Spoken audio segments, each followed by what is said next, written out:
Hey, Mami. I'm here again. So, ito pa ang ating lulutuin today. Yan ang ating manok dahil tatlo lang naman tayo. Yan yung ating chicken. Ang ating lulutuin ay obvious na obvious. Tinolang manok. So, we have here the malunggay. The fresh na fresh malunggay.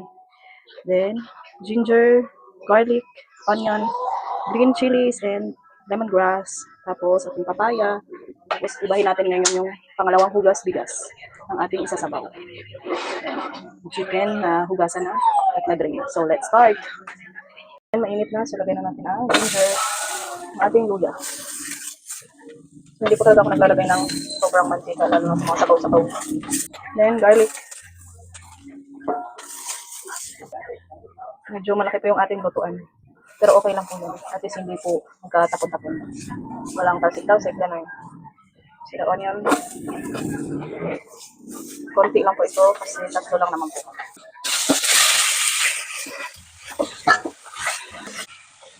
Black pepper.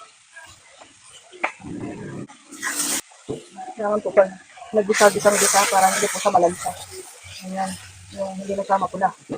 Tapos, patis.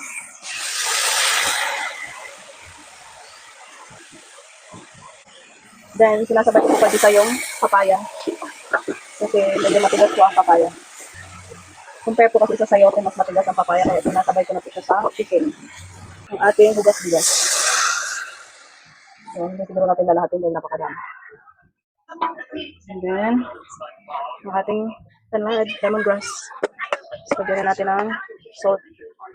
Huwag munang damihan para matansya ang alat. Mamaya na uli magdagdag. Atin na siyang tatakpan. So, sayaan muna natin siyang kumulo at lumambot. Okay. Then, lalagay na naman natin ang ating siling green at saka yung ating mga chicken cubes. Tapos haluin yung bagya. Tapos hayaan ko ulit yung kumulo kasi medyo matagal po malambutin ang papaya. Check na natin. So, tikman po natin kung tama na ang lasa. Malat. Bilang pa ng konti. So, magdadagdag tayo ng asin, pero ngayon tingnan natin kung malambot na papaya. So, tama na ang lambot. Ayoko ng sobra din sa lambot. Kaya tama na yan. Dagdag tayo ng konting asin.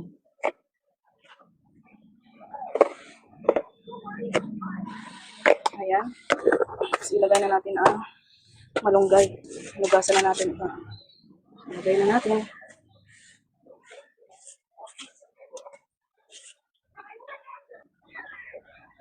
Yan, napakabango ng soup natin today. Bagay na bagay sa panahon. Maulan po kasi today. So, ayan ang ating soup. Ready to eat. Ayan. Pakuluin lang natin ng konti na lang. Ayan na siya.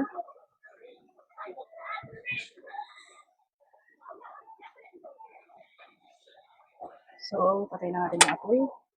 Yan ang ating tinolang manok with tanlad, papaya, and malunggay. Okay. So, kukuha na tayo kasi lunchtime na po at parang masarap na talagang umigo.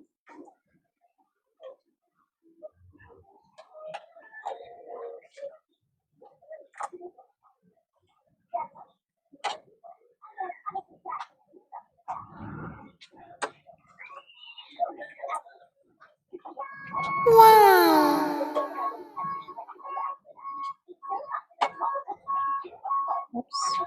Yan ang ating soup. Aray, napasok pa. Ouch! Tara.